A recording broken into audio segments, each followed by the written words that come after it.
Let me ask you something. Why is that you've studied English for years, but when it comes to speaking, you still hesitate? You know vocabulary, you understand grammar, but your speaking still feels strange. You don't feel like yourself in English. And here is the brutal truth.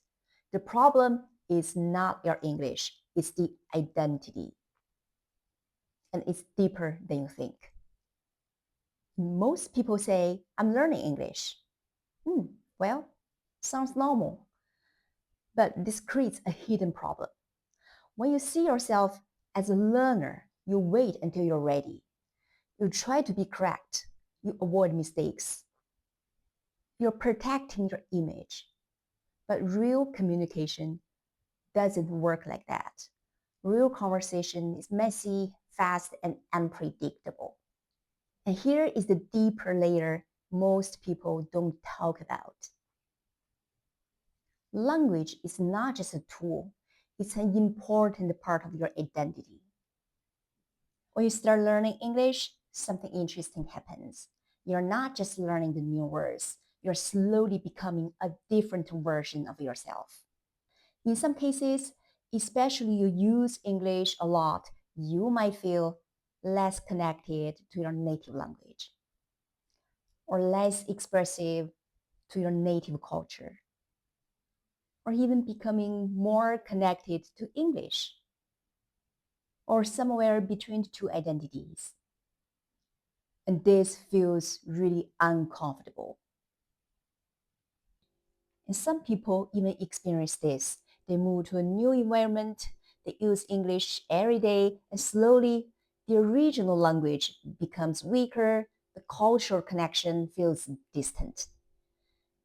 And they start to ask this question: who am I when I speak this language? And here is the key point: this is not a loss, this is a transformation. You're not losing your identity, you're expanding it. A new identity is emerging, an identity that can think in multiple ways, connect with different cultures. So the problem is not your new identity. The problem is you're stuck in somewhere between the two identities. One wants to play safe, comfortable, familiar, and the other wants to express and communicate. And that tension creates hesitation. So, what should you do? Don't reject your original identity. Don't fear the new one. Integrate them. You're not just a native speaker, you're not just an English learner. And when you accept this, something powerful happens. You stop asking, is my English correct? You start asking, what do I want to say? What do I want to do in this language? And this mindset will help you make your practice more meaningful and productive. Before we go deeper, let me ask you to imagine something. So picture this. You're practicing a word, phrase, or sentence 20 times or even 50 times. But deep down inside, you already know you're going to use it in a situation where you don't enjoy or you don't know when and where to use it. So how do you feel while practicing? Anxious? Bored? Frustrated? It feels meaningless and aimless. And honestly, every time you repeat it, it feels like torture. You're just thinking, this is not going to work the way I want.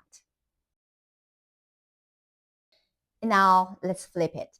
Imagine you're in the opposite situation. You have a clear picture in your mind. You have a clear purpose. It's your highest aspiration. Maybe it's a conversation you've been looking forward to, or a role model that you want to talk to, or even a moment you've been dreaming about for a long time. Sitting in a cafe, joking around, expressing your ideas, thoughts very clearly. And now, every word, sentence that you practice is connected to that goal. And that's the key difference. Even though the activity itself is still the same, right? You're still practicing 20 times, 50 times. On the surface, nothing changes. But internally, everything changes. Every word, every sound, every sentence you practice is pointed to that picture, to that goal. And you will find it more constructive and meaningful. When you repeat the same sentence, it's not just a sentence anymore. It becomes a step toward that moment. So instead of thinking, this is boring, start thinking, oh, I can actually use it. I'm getting closer to that moment. And that tiny shift changes everything. You feel more engaged, more focused, or you even feel a little bit more excited because now your practice, your repetition have a purpose, a direction. So the real question is not how many times am I gonna repeat this? And the real question is, what kind of person am I becoming by repeating this?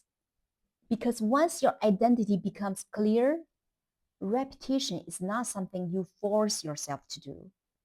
It becomes something you want to do.